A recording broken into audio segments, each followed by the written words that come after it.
નમસ્કાર દર્શક મિત્રો, આપના લોકપ્રિય કાર્યક્રમ મહામંથનમાં આપનું સ્વાગત છે. હું છું સુદાન ગઢવી. કોરોના કાળની મહામારી ચાલી રહી છે ત્યારે દુનિયા આખી ત્રાહિમામ છે. આપણી આસપાસ દુઃખનો ડુંગરા થઈ ગયો તેવી અનુભૂતિ થયા કરે છે. કોરોનાના કહેર વચ્ચે માણસ એટલો બધો લાચાર અને વિહવળ થઈ ગયો છે કે તેને બેઠો કરવો જરૂરી છે. અને આ માટે જ આપણે ઇતિહાસ અને પૌરાણિક મહામંથનમાં જે ચર્ચા કરીશું, ભગવદ્ ગીતાને યાદ કરીશું. રણ મેદાનમાં અર્જુન જ્યારે ફસડાઈ ગયું પડ્યો ત્યારે ભગવાન શ્રી કૃષ્ણે તેને ગીતાનો બોધ આપ્યો અને ઉભો કરેલો. ગીતા એ માત્ર ધર્મ ગ્રંથ નથી, પણ જીવન જીવવાની સંજીવની છે. 700 શ્લોકોની ગીતા એ માનવ જીવનનું રહસ્ય છે. રાગ અને ત્યાગ વચ્ચે ઝૂલતા માનવીની કથા છે. ગીતાના બોધ અનુસાર સંસારમાં બધું જ પરિવર્તનશીલ છે. જેમ ઋતુઓ બદલાય છે તે જ પ્રકારે સુખ પછી દુઃખ આવે છે અને સમય જતા એ પણ સમી જાય છે. દેશને આઝાદી અપાવનાર મહાત્મા ગાંધી પણ મુશ્કેલીના સમયમાં ભગવદ્ ગીતાના શરણે જતા.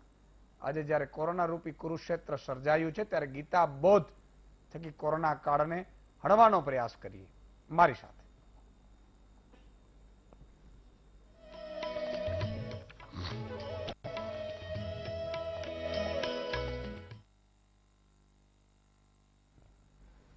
મિત્રો, ઇતિહાસ અને પૌરાણિક મહામંથન ફરીથી આપણે ચાલુ કરી દીધું છે અને વચ્ચે વચ્ચે ક્યારેક રેકોર્ડિંગ પણ કરતા, પણ આજે લાઈવ કરીએ છીએ કારણ કે સમય ક્યાં મળે છે રેકોર્ડિંગનો પણ.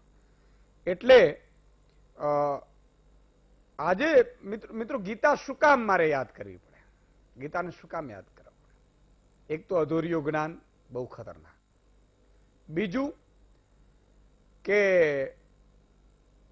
લૂંટારાઓ, ચોર, બુચસિયાઓ એ આ કપરા કાળમાં પણ ખિસ્સા ભરતા અટકાતા નથી. એની સામે સાહેબ એક નાનો માણસ છે ને, ઈ પણ સેવાની સરવાણી ચાલુ રાખી છે. આ ગીતા છે સાહેબ. આજે કોરોના કાળમાં પણ તમે જુઓ, ક્યાંક ભોજન ચાલે છે, કોઈક દાતાઓ ભામાશાઓ ખુલી ગયા છે. આ શું છે? ઈ બતાવે છે કે હજી પણ અહીંયા ધર્મ છે સાહેબ. ધર્મ અને અધર્મ એટલે શું? ફરક શું? રાક્ષસ એટલે શું? અસુર તમને બીજા પ્રત્યે નફરત જ આવતી હોય, બીજાનું બૂચ મારવાનું જ યાદ આવતું હોય, બીજાને લૂંટી લેવાનું જ આવતું, તમે રાક્ષસ છો. પછી તમે સૂટ બીટમાં આવતો તો માની લેવાનું તમે રાક્ષસ છો સાહેબ. અસુરી શક્તિ અથવા તો અસુરોનો જે વિચાર છે એ તમારા મનમાં ઘૂસ્યું, એનો અર્થ એ થયો કે તમે પાપી આત્મા છો. પાપી ને પુણ્યશાળી આત્મા. તમે જોયો એક ગરીબ ખોરડામાં પણ સાહેબ ત્યાં સેવાની સરવાણી હાલતી હોય, ત્યાં પરમાર્થનું કામ ચાલતું હોય, ત્યાં ખોટું ન કરી શકે, 1 રૂપિયો હરામનો ન ખાય, તો એ શું છે? ઈશ્વરની નજીક છે સાહેબ. અને અબજો રૂપિયા જ્યાં મહાલતા હોય છતાંય તમે ત્યાં જોજો કંકાસ થાય છે. હમણાં 2 છૂટાછેડા જોજો તમે, હમણાં બહુ ચર્ચા થાય છે ને. ઋત્વિક રોશન જબરજસ્ત બોડી, અભિનેતા, સુંદરતા બધું જોરદાર. એની પત્ની એને છૂટાછેડા આપી દીધા. અને બિલ ગેટ્સ સાહેબ, હું એટલા માટે આપને કહી રહ્યો છું, જ્યાં અબજોની સંપત્તિ છે એની પત્નીએ કીધું કે આપણે મેળ નહીં આવે. અને એક ગરીબ ગામડામાં તમે નીકળી જાઓ સાહેબ, ઝૂંપડામાં રહેતા પતિ પત્ની બે સવારે ને સાંજે જેના ખિસ્સામાં 500 રૂપિયા ન નીકળે, એ પણ સુખીથી જિંદગી વિતાવે છે. એનું નામ પવિત્રતા છે, એનું નામ ગીતા છે. આ વાત છે સાહેબ. સુખ અને દુઃખ એટલે આર્થિક તંગી હોય એ દુઃખ નથી, એ તો ઈશ્વરની ગમતી પરિસ્થિતિ છે સાહેબ. પણ તમે મોજમાં રહો છો, તમે બીજાના માટે કામ કરો છો. એક ગરીબ માણસ છે એ દૂધ પણ એક દિવસ મફતમાં આપી અને કોકને જિંદગી જીવાડી દે ને, એનું નામ સાહેબ પરમાર્થ છે, એનું નામ ગીતા છે. આજે મારે ગીતાજી ઉપર હું આ આખી 18 અધ્યાય ને બધી વાત કરવાનો, આપણી સાથે એટલા મહાનુભાવો પણ અદભુત જોડાય છે. એ પહેલા હું બે ત્રણ જે દરરોજના મુદ્દા મૂકીએ છીએ. આજે માતૃત્વ દિવસ છે. આમ તો મારા માટે ને આપણા ભારત માટે દરરોજ માતૃત્વ દિવસ છે. મોઢે બોલું માં સાથે જ નાનપણ સાંભળ મોટપ કેરી મજા મને કડવી લાગે કાગડા. ભગત બાપુ લખીને ગયા છે કે માં તો માં છે સાહેબ.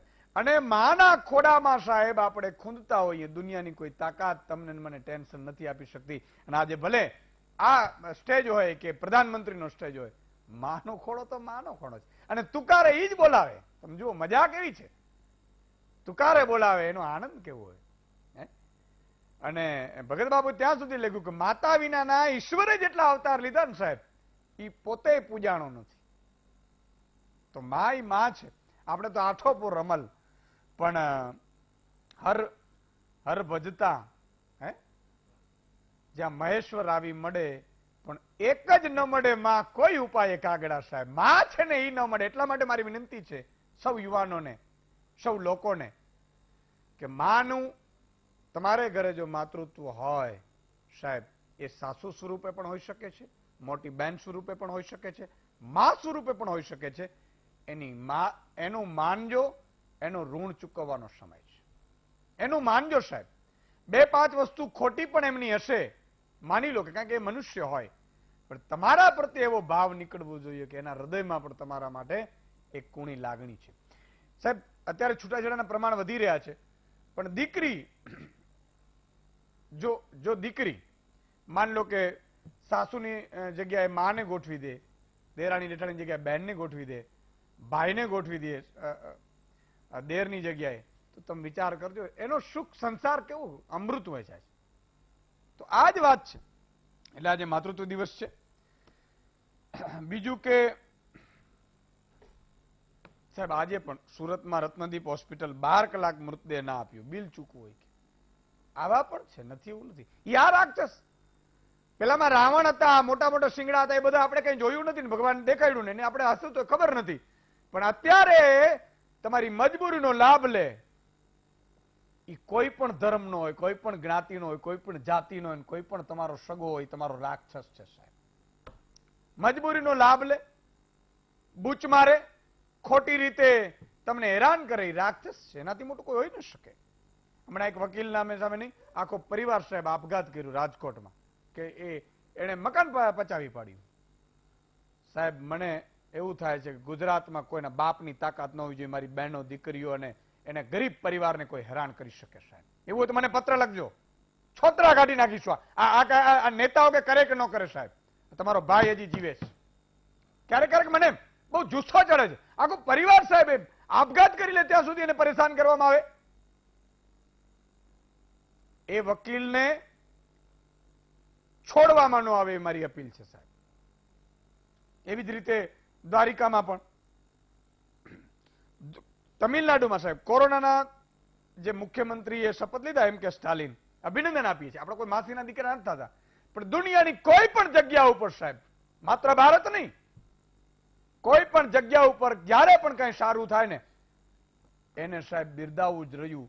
અને એમ કે સ્ટાલિન, ભલે સરકાર બદલી, અભિનંદન સાહેબ, સરકાર બદલી, એને ચોખ્ખું કહી દીધું કે ખાનગી હોસ્પિટલમાં પણ કોરોના દર્દીને ફ્રીમાં સારવાર થશે. છે કોઈના તાકાત બોલો, કોઈની સીએમ ની હોય તો બતાવો.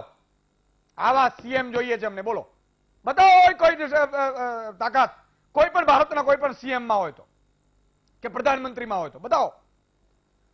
કોરોના કાળમાં રૂપિયા છે ને તો વાંધો નથી ને સાહેબ, ઘરેણા વેચીને સાહેબ કરે છે. ના કીધું 2.5 લાખ રૂપિયા થયા સુરતની હોસ્પિટલમાં, બીજા 2.5 લાખ ચૂકવો પછી મૃતદેહ મળશે. તમે વિચાર તો કરો. છતાં આપણે હિન્દુ, મુસ્લિમ, ઈસાઈ, શીખ, અરે મનુષ્ય ધર્મ પાળો ને તોય બહુ થઈ ગયું.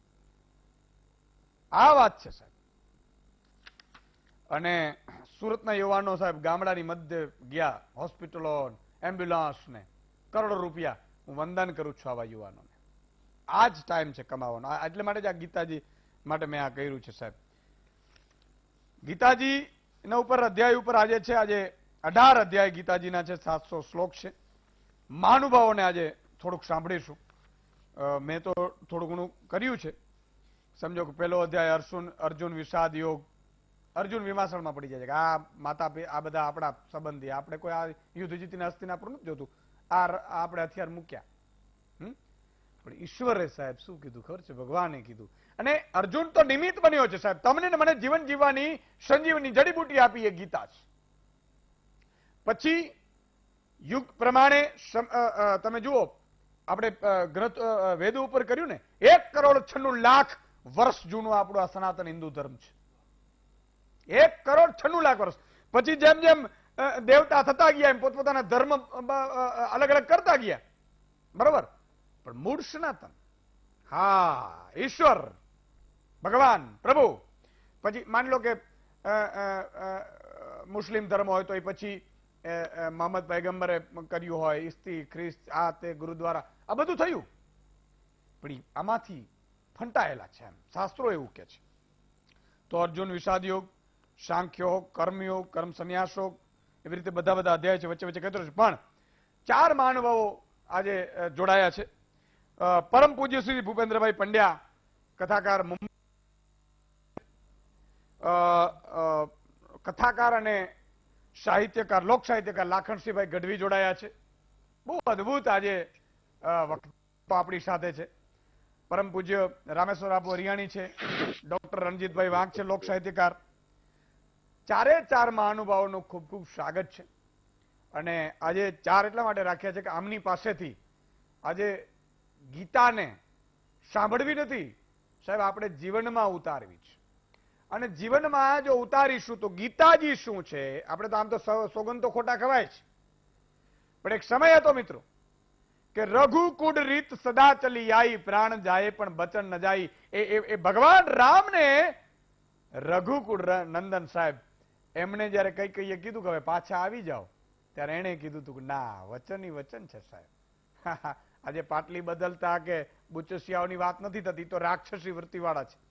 હું અહીંયા કરોડો રૂપિયા ભેગા કરતા અધિકારીઓ, મંત્રીઓ કે મુખ્યમંત્રીઓ જે પણ હોય, નેતાઓ, એને હું પાપી આત્માઓ ગણું છું. શું કામ ખબર છે કે ભગવાને સાહેબ એના ઊંચા કર્મ છે ને, એટલે ઊંચા સ્ટેજ ઉપર બેસાડ્યા. જોજો તમે, એમને એમ નથી બેસતા. રાજામાં એવું લખેલું છે શાસ્ત્રોમાં કે રાજામાં પણ સાહેબ પ્રભુનો અંશ હોય છે.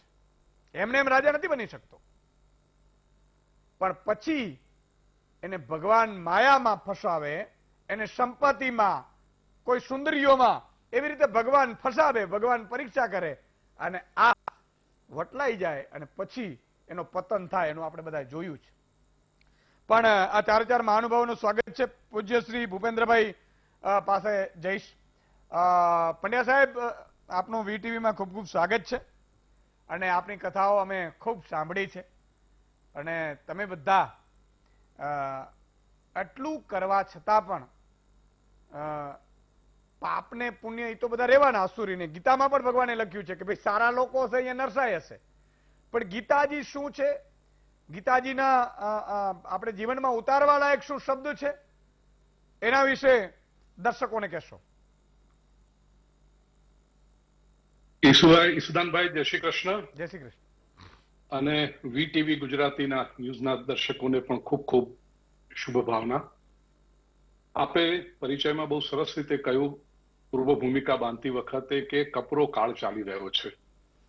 અને જીવનમાં જ્યારે આવા વિપરીત સમય આવતા હોય છે, ચેલેન્જિંગ સમય આવતા હોય છે, ભગવદ્ ગીતાનું સૌંદર્ય એ છે, ભગવદ્ ગીતાની મહાનતા એ છે કે આવા વિપરીત સંજોગોમાં કેમ ટકી રહેવું, કેમ ઉભા રહેવું. અને ઇંગ્લિશ ભાષામાં ઘણી વખતે પ્રવચનમાં કહેતો હોઉં છું કે don't be a victim of the situation, come out as a victor. પરિસ્થિતિના શિકાર બનવાનું નથી, આપણે પરિસ્થિતિમાં વિજયી બનીને બહાર આવવાનું છે. અને એ વિજયી બનીને બહાર કેવી રીતે આવવું એ ભગવદ્ ગીતા શીખવે છે. પ્રથમ અધ્યાય જેની આપણે સંદર્ભ તમે શરૂઆતમાં લીધો, પરિસ્થિતિ કઈ છે? પોતાના સ્વજનો સામે લડવાનું છે. અર્જુન માટે યુદ્ધ એ નવી વાત નથી. અને સાથે સાથે હું તુલના સરખામણી કરતો જાઉં આજના યુગની, સુદાનભાઈ, તો બીમારી આવવી, રોગચાળો ફેલાવો એ સમાજ માટે નવી પરિસ્થિતિ નથી. અનેક આવી પરિસ્થિતિઓ, વિપરીતતાઓ સમાજે જોઈ છે. એવી રીતે જેમ અનેક યુદ્ધો અર્જુને જોયા છે, પણ આ વખતનું યુદ્ધ વિશેષ છે. આ વખતની મહામારી વિશેષ છે. કદાચ સદીમાં એક વખત આવે, 100 વર્ષમાં એક વખત આવે એવી આ મહામારી છે. સમગ્ર વિશ્વને ભરડો લીધો છે. તો એવે વખતે કોઈ પણ માણસ હિંમત હારે એ સ્વાભાવિક છે. અને એવી પરિસ્થિતિમાં કેમ ટકી રહેવું, કેમ સામનો કરવો, હિંમત છોડીને, મેદાન છોડીને ભાગી જવું, એસ્કેપિઝમ, પલાયનવાદ તો બહુ સહેલો છે, જેમ અર્જુને એના માટે પછી કારણો પણ આપ્યા હતા. પણ એ ન કરતા ટકી રહી અને કેવી રીતે કરી શકાશે? તો ભગવદ્ ગીતા સૌથી પહેલું જીવનમાં શીખવે છે સુદાનભાઈ, પરિસ્થિતિનો સ્વીકાર કરવો. જ્યાં સુધી આપણે પરિસ્થિતિનો સ્વીકાર નહીં કરીએ અને પરિસ્થિતિને સમજીશું નહીં, ઘણા લોકો આ કોઈ બીજું વાત કરી રહ્યું છે, જરા આપના જો ન્યૂઝ રૂમ ને ક્યાં કહેવામાં આવે ટેકનિશિયનોને, તો મને કોઈ બીજાનો અવાજ પણ સંભળાઈ રહ્યો છે. લાખણજીભાઈ તમે બોલશો ને તો અહીંયા ડબલ આવશે, કારણ કે એક જ લાઈન ઉપર બે જોડાયેલા છે. તો લાખણજીભાઈ સ્ક્રીન પરથી પણ હટી જાય તો વધારે સારું રહેશે મને. હા, એ રીતે થશે તો, કારણ કે એ લાખણજીભાઈ ડિસ્ટર્બ કરે છે. તો ઈશુદાનભાઈ, આપણે વાત કરી રહ્યા હતા, જ્યાં સુધી પરિસ્થિતિનો સ્વીકાર નથી કરી શકતા આપણે, ત્યાં સુધી સમસ્યા રહેતી હોય છે. ભગવદ્ ગીતા સૌથી પહેલું તો પરિસ્થિતિનો સ્વીકાર કરતા શીખવે છે. સીધું તુલના કરી આજનો આપણો જે વિષય છે એની સાથે, આ મહામારીનો સ્વીકાર કરવો પડશે. પહેલું તો ઘણા લોકો ગાફેલ રહ્યા. કેટલાય ડોક્ટરો એ કહે છે કે ગાફેલિયતે આપણને બહુ જ નુકસાન પહોંચાડ્યું છે. પ્રથમ વેવ શરૂ થયો તો પૂરો થવા આવે ત્યાં સુધીમાં તો લોકોને થયું કે હવે તો રસી આવી ગઈ છે. ભાઈ, આવાજ બહુ ડિસ્ટર્બ કરી રહ્યો છે ટેકનિશિયનનો પાછળનો. ચોક્કસ એમાં થઈ તો એક કામ કરો, લાખણજીભાઈને એવું મ્યુટ કરો. પણ એમ નહીં તો એમને લાખણજીભાઈને બિચારાને એને અવાજ પહોંચતો નથી. એમને ખબર નથી અત્યારે કે એને આવે છે કે નથી આવતો અવાજ. ઉપરથી કહી દો. ટેકનિશિયન ખબર પડતી હોવી જોઈએ. લાખણજીભાઈ, મારો અવાજ આપની પાસે પહોંચતો હોય તો લાખણજીભાઈ તમે બોલશો અત્યારે તો ડબલ આવશે, કારણ કે એક જ લાઈન ઉપર તમે ને ભૂપેન્દ્રભાઈ છો. ભૂપેન્દ્રભાઈ મુંબઈથી જોડાયા છે, તમે જુનાગઢથી જોડાયા છો. તો મારી આપને વિનંતી છે કે વચ્ચે બોલાય નહીં તો સારું, કારણ કે નહીં તો વચ્ચે અવાજ આવશે. એક જ લાઈન ઉપર બને છે. આજુબાજુ બેઠેલા લોકોને પણ શાંત કરી દો. લાખણજીભાઈને કહો કે એમની આજુબાજુ જે બેઠા છે બધાને પણ શાંત કરી દો. હા જી ભૂપેન્દ્રભાઈ. જી ઈશુદાનભાઈ, દર્શકોની ક્ષમા માંગુ પણ આ ટેકનિકલ કારણસર આવી રીતે કરવું પડ્યું. પરિસ્થિતિનો સ્વીકાર કરવો જોઈશે, ગાફેલ રહીને નહીં ચાલે. આ પહેલી વસ્તુ આપણને શીખવા મળે છે. અને બીજું, પરિસ્થિતિની સમજણ સાચી લેવી પડશે. કોરોના મહામારી શું છે, એનાથી કેવી રીતે બચી શકાય, જે અનેક પ્રોટોકોલ સરકાર આપણને સૂચવે છે અને એ થઈ રહ્યું છે. સોશિયલ ડિસ્ટન્સિંગ શબ્દ મને બહુ ગમતો નથી. હું એના માટે મારા પ્રવચનનો શબ્દ આપું છું ફિઝિકલ ડિસ્ટન્સિંગ. બરોબર. સામાજિક દૂરી નથી બનાવવાની, આપણે માત્ર શારીરિક અંતર રાખવાનું છે. અને શારીરિક અંતર રાખીએ જેનાથી એ કોરોનાના વાયરસ ફેલાય નહીં. બીજું, માસ્ક પહેરવાનું છે, એકબીજાના શ્વાસથી એનું જે સંક્રમણ થાય છે એ ન થઈ શકે. અને પોતાની ઇમ્યુનિટી વધારવા માટે, પોતાનું સ્વાસ્થ્ય વધારવા માટેના જે પ્રયત્નો કરવાના છે. આ પરિસ્થિતિને સમજી અને ત્રીજી વસ્તુ બહુ મહત્વની સુદાનભાઈ, હિંમત રાખવી પડશે. કારણ શુરાનો જંગમાં જીતવું હોય તો શૂર તો થવું જ પડશે. જો પીઠ બતાવી તો પછી આપ તો સાહિત્યકાર છો ને, ગઢવી છે ને, આપની સામે શું આ સાહિત્યની વાત કરવી. પણ એ જેને પીઠ બતાવી એ તો હાર સ્વીકારી લીધી છે. કોરોનાની સામે હાર સ્વીકારીને નહીં ચાલે. સમજણ, સ્વીકાર અને સંઘર્ષ, આ ત્રિસૂત્રી જો આપણે રાખીશું તો ભગવદ્ ગીતાના માર્ગે ચાલી આપણે આ મુશ્કેલીને પણ પાર કરી જઈશું. ઈશુદાનભાઈ, વાહ, બહુ જ અદ્ભુત વાત કરી પૂજ્ય શ્રી ભૂપેન્દ્રભાઈ. બીજા પણ હજી ટર્ન આવશે અને ગીતાજીમાં ભગવાનને શું કહ્યું શું નહીં એ પણ આપણે સમજીશું. હવે હું લાખણજીભાઈ પાસે જઉં, જેથી બહારના બંને મહાનુભાવોનો પેલો ટર્ન આવી જાય એટલે મને પછી આમ ચિંતા નહીં. લાખણજીભાઈ, તમારી પાસે આવવા માંગુ છું કે ભગવાન છે, તમે પણ કથામાં પણ બોલ્યા છો અને લોક સાહિત્યમાં પણ અદ્ભુત તમે આખો, અને તમારી પાસે જ્ઞાનનો ભંડાર જ છે. તમે ને પૂજ્ય ભૂપેન્દ્રભાઈને એ ભગવાને આ બધા બીજા સ્વરૂપો છે ને, કારણ કે બધી જગ્યાએ ભગવાન ન પહોંચી શકે એટલે માને મોકલે. પછી આમાં શું છે, બધા પ્રકારના રસ હોય તો જેને જે પ્રકારનો રસ જોઈએ એ પ્રકારના માણસો પાછા મોકલે. તમે જરા સમજાવજો, તમે સમજાવજો. એટલે લાખણજીભાઈ, તમારી પાસે આવવા માંગુ છું કે ભગવાન છે એ ગીતાજીનો જે જ્ઞાન અર્જુનને કુરુક્ષેત્રમાં આપે છે અને એ આજે સંજીવની બની રહ્યું છે. શું શું જ્ઞાન આપ્યું ને ક્યાં ક્યાં કૃષ્ણએ અર્જુનને આ 18 અધ્યાયમાં અલગ અલગ વાત કરી છે. સાંપ્રત કાળમાં ગીતાજી અતિ ઉપયોગી છે. હું આપને કહીશ કે અત્યારે જે મહામારીનો એક સમય ચાલી રહ્યો છે એમાં ગીતા આપણને ક્યાં દીવાદાંડી બની? હલો લાકડીભાઈ, થોડોક ઓડિયો છે ને બાજુમાં રાખો, તમારો અવાજ કપાઈને આવે છે. હા બસ એ નજીક રાખો. યસ, નજીક રાખો થોડું.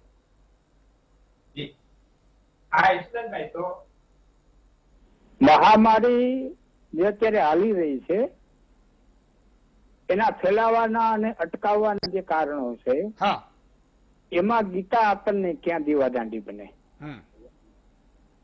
ગીતાની અંદર ભગવાન બોલ્યા છે કે હે અર્જુન, યદા ચરતી શ્રેષ્ઠ તત દેવેતરો જનઃ સયત પ્રમાણમ કૃતે લોકઃ તતનુવર્તતે.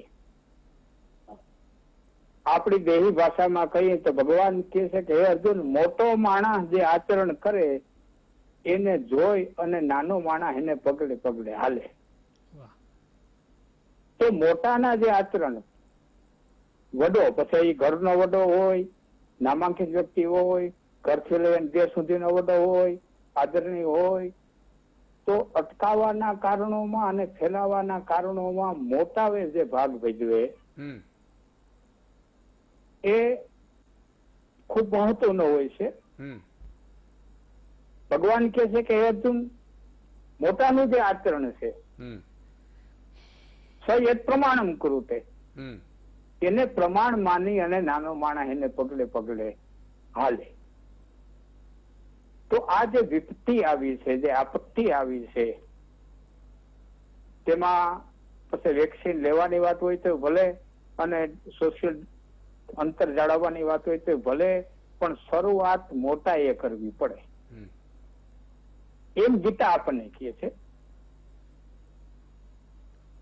અને ભગવાન તો ત્યાં સુધી કહે છે કે આયા જગતના પટમાંથી જે કઈ આવ્યું છે જવાનું છે. આ કોરોના આવ્યો છે, રોગ આવ્યો છે, તો એ જાહે. બીજા અધ્યાયના 14મા શ્લોકની અંદર ભગવાન બોલ્યા છે કે માત્રા સ્પર્શાંત કોંતેય શીતોષ્ણ સુખ દુઃખદા આગમાં પાઈનું અનિત્યન કાંતિક્ષ ભારત. હે અર્જુન, આ જે કઈ દુઃખદાયક વસ્તુ આવી છે એ આવવા વાળી છે, એમ જવા વાળી છે, માટે તાન તિતિક્ષ ભારત. આ તમને મને ગીતા ખૂબ કહે છે કે એને તું સહન કર.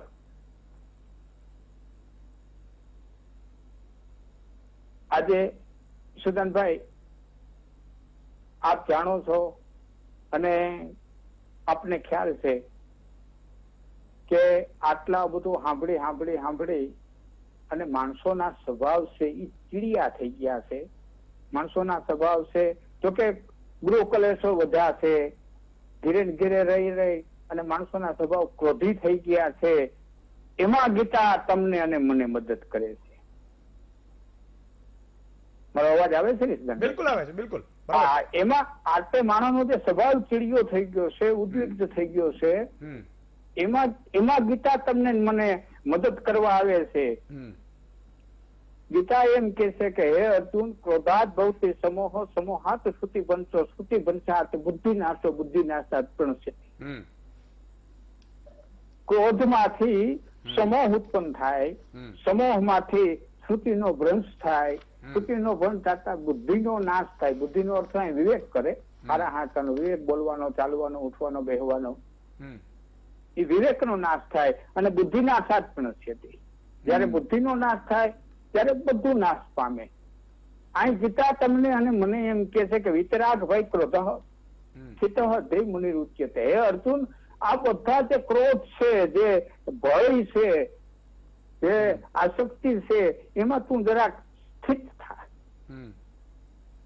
અને એ સ્થિત થયેલો છે એ જ આ મહામારીમાંથી પાર થઈ શકે. એમાં કમાવાની લાલચ, એમાં લૂંટી લેવાની લાલચ, તો એક વાત નક્કી છે કે કર્મના ફળે બ્રહ્માના બાપને છોડ્યો નથી. એ બધા જાણે છે અને એ બધાને ખબર જ છે. છતાં ક્યાંક લોભ, ક્યાંક લાલચ એને લઈ જતી હોય. ન્યા ગીતા તમને અને મને કહે છે સુદાનભાઈ, પરમબ્રહ્મ પરમાત્મા પોતાના સ્વમુખે બોલ્યા કે હે અર્જુન, જગતના પટ માથે હું તો બધાને વાલો હોઉં, હું તો બધાને વાલો હોઉં, પણ મને વાલું કોણ? મને કોણ વાલું? મને કોણ પ્રિય? હું કેને ચાહું?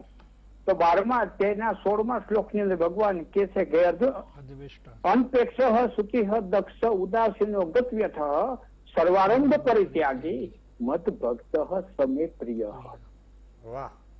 અનપેક્ષ, અપેક્ષા ન રાખે, અટાણે જે લૂંટી લેવાની ભાવના રાખે, જતી લેવાની ભાવના રાખે, અપેક્ષા ન રાખે, અને નિયત કર્મ, પોતાની માથે આવી પડેલું કર્મ એ કરે. અને પરમાત્મા એક જગ્યાએ બોલ્યા છે કે જે કઈ મને અર્પણ કરે, મને અર્પણ કરે એટલે ગરીબને આપે, દર્દીને આપે, હવની અંદર હું સ્થિત થયેલો છું, શ્રદ્ધામાં હું આત્મા તરીકે રહેલો છું, તો આ જે પત્ર પુષ્પ જે કઈ મને અર્પણ કરે એ હું પ્રેમથી સ્વીકારું છું. તો આવો આ ગીતા, અને યશુધનભાઈ આપણી ચારણી ભાષામાં કહું તો ગીતા છે ને જીવંત ગ્રંથ છે. જીવંત ગ્રંથ એટલા માટે છે કે આપણી કોર્ટની અંદર ગીતાના સોગંદ ખવાય છે. હવે આપ જાણતા હશો કે સોગંદ કોના ખવાય? સોગંદ કેના ખવાય? હમ કેના ખવાય? જીવતા ના ખવાય, મરી ગયેલા ખવાય નહીં.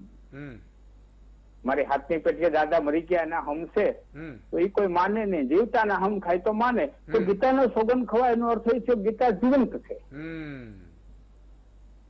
અને 5,500 વર્ષ પહેલા ગીતાની જે જરૂરિયાત હતી એના કરતા અનેક ગણી આજે સાંપ્રત કાળમાં જરૂરિયાત છે. કારણ કે તમામ પ્રશ્નોના સમાધાન ગીતાની અંદર છે. એક શ્લોક હું આપણને કહું તો કઈ આ મહામારી આવી, એમાં કોઈ બીમાર પડે, કોઈ ઓલું થાય તો તરત માણા એમ કે ભાઈ ભાગ્યમાં એમ થાય. કોઈને એમ કે વેક્સિન લેવા જાવ તો કે ભાગ્યમાં એમ થાય, આમ કરો તો કે ભાગ્યમાં એમ થાય. ન્યા તમને અને મને ગીતા કહે છે કે ભાગ્ય તો 5મી જગ્યાએ છે. 100% ભાગ પાડો તો 5 ઠેકાણા ભગવાને કીધા, એમાં 20% ભાગ્ય ભાગ ભજવે, એવું ગીતા કહે છે. તે અર્જુન અધિષ્ઠાનમ ચ કર્તા કર્ણમ ચ પૃથક વિધમ વિવિધા ચ પૃથક ચેષ્ટા દૈવમ ચૈવાત્ર પંચમમ. એક તો અધિષ્ઠાન એટલે કે કોઈ પણ સ્થાન, કોઈ પણ કર્મ માટે થઈને સ્થાન નિશ્ચિત હોય. બીજો કર્તા, ત્રીજું કરણ એટલે સાધન, ચોથું 20 પ્રકારની ચેષ્ટા, અને 5મું દૈવમ. ભાગ્ય 5મી જગ્યાએ આવે એટલે ભાગ કરી અને હાવ બેઠું ન રહેવાય. ભાગ કરી અને હાવ ભાગ ઉપર છોડી ન દેવાય. માણસે પોતે પોતાની રીતે મહેનત કરવી જોઈએ. ક્યારેક પ્રબળ પુરુષાર્થ છે ભાગ્યને પાછો પાડી દે.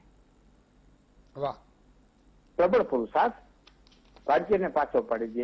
એક દાખલો દઉં કે મીઠાની એક ગાંગડો હોય, એને વાટકાની અંદર નાખવામાં આવે તો આખા વાટકાના પાણીને એ મીઠાનો ગાંગડો ખારું કરી દે. પણ એને મીઠાના નાનકડા ગાંગડાને તળાવની અંદર નાખવામાં આવે તો એમાં મીઠો ગોઈતો ન દડે.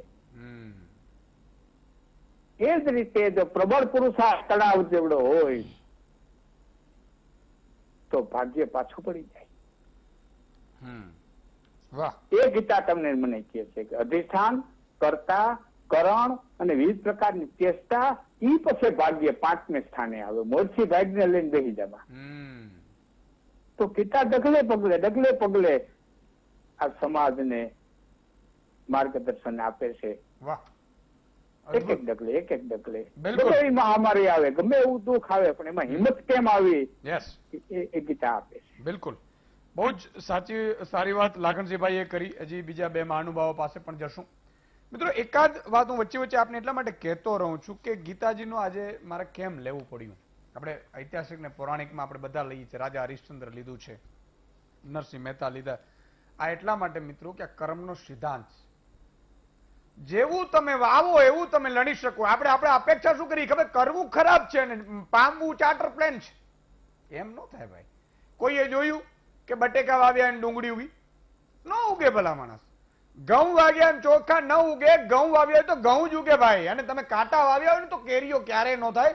કાંટા વાવ્યા હોય તો કેરીઓ ન થાય, એ તમને કાંટા જ વાગે સાહેબ.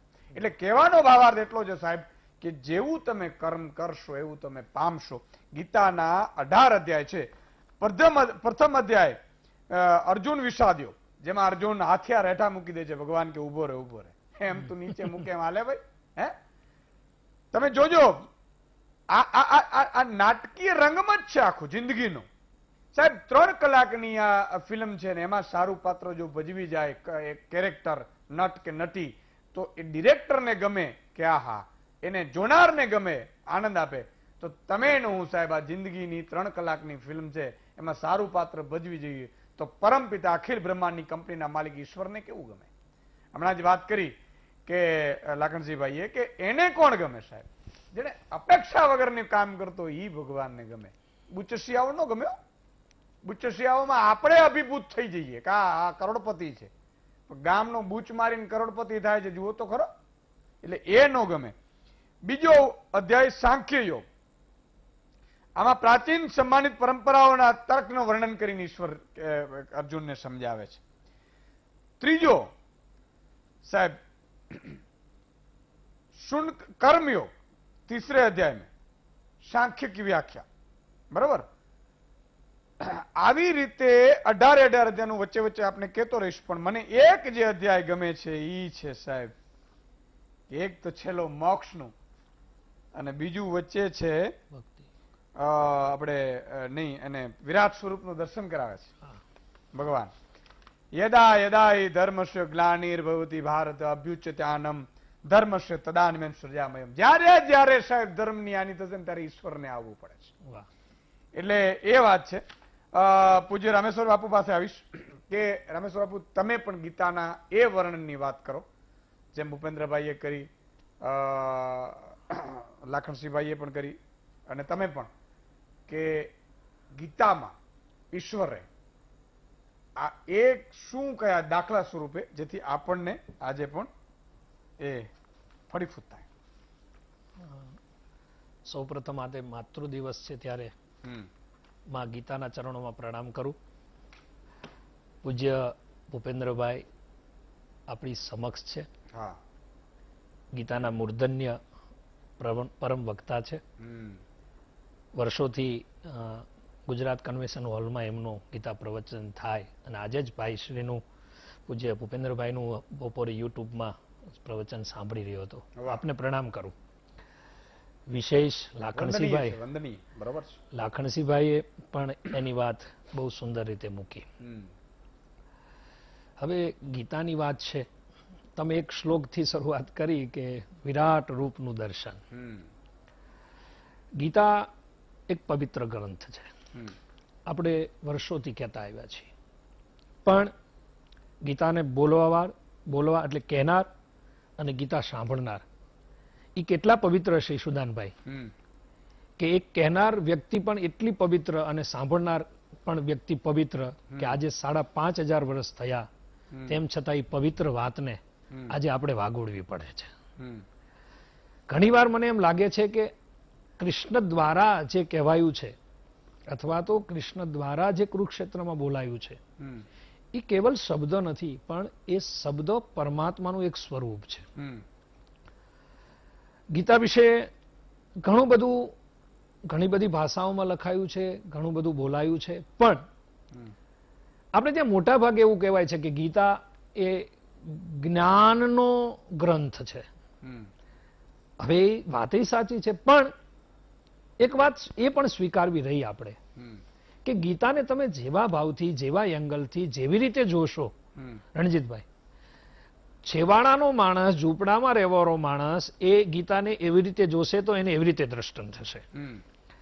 તમે હમણાં કીધું કે આજના પરિપ્રેક્ષમાં ગીતા શું, તો તમે એક શ્લોક કહ્યો કે ભગવાનનું વિરાટ સ્વરૂપ અર્જુને દર્શન કરીને કીધું ને પછી કીધું કે હવે હું આ વિરાટ સ્વરૂપને જોઈ નથી શકતો, મને દિવ્ય ચક્ષુ આપો. અને પછી પરમાત્માએ દિવ્ય ચક્ષુ અર્પણ કર્યા, પછી એ વિરાટ રૂપનું દર્શન થયું. મને એમ લાગે છે કે આજના જમાનામાં મારે બીજી કઈ જ્ઞાનની વાતો કરવી નથી, પણ હવે બધાને થોડી થોડી દિવ્ય ચક્ષુની જરૂર છે, મને એવું લાગી રહ્યું છે. પછી એ ધર્મ ગાદી હોય, સામાજિક ગાદી હોય કે રાજકીય ગાદી હોય, બધાને હવે સારી આંખની જરૂર છે. કારણ કે અર્જુન પણ કૃષ્ણનું વિરાટ સ્વરૂપ દર્શન કરી નથી શક્યા અને હું નથી જોઈ શકતો, અર્જુન એમ કહે છે. હવે મારે પાછું વચ્ચે એ કેવું છે કે આ ગીતા છે ને કુરુક્ષેત્રના મેદાનમાંથી પ્રગટ થઈ છે. અર્જુન હારી ચૂક્યો છે, બેસી ગયો છે, કારણ કે હા મેં ગુરુ હતા, ગુરુને હતવા હિ મહાનુભાવાન છે, હું આ બધાને ગુરુને હણીને હું શું કરીશ, એટલે બેસી ગયા. પણ પાછા એને જાગૃત કરે છે. કોણ જાગૃત કરે છે? કે એક પરમ તત્વ એને જાગૃત કરે છે. એટલે ગીતા માણસને જાગૃત કરે છે. પણ આ બધી જ વાતો આપણે કરીશું, પૂજ્ય ભાઈ ભૂપેન્દ્રભાઈ આ વાત કરશે, પણ હવે મને એમ નથી લાગતું કે આમાંથી કોણ જાગૃત થશે. બસ પ્રશ્ન એ છે, આપણે ખાલી પીટી પીટાઈ વાતો કરીને મૂકી દેશું રણજીતભાઈ, એ વસ્તુ નથી. આપણે તો સમાજના લોકો સુધી પહોંચાડવું છે. હવે જાગૃતતા કઈ જાગૃતતા? કે અત્યારે કોરોનાનો કાળ ચાલી રહ્યો છે.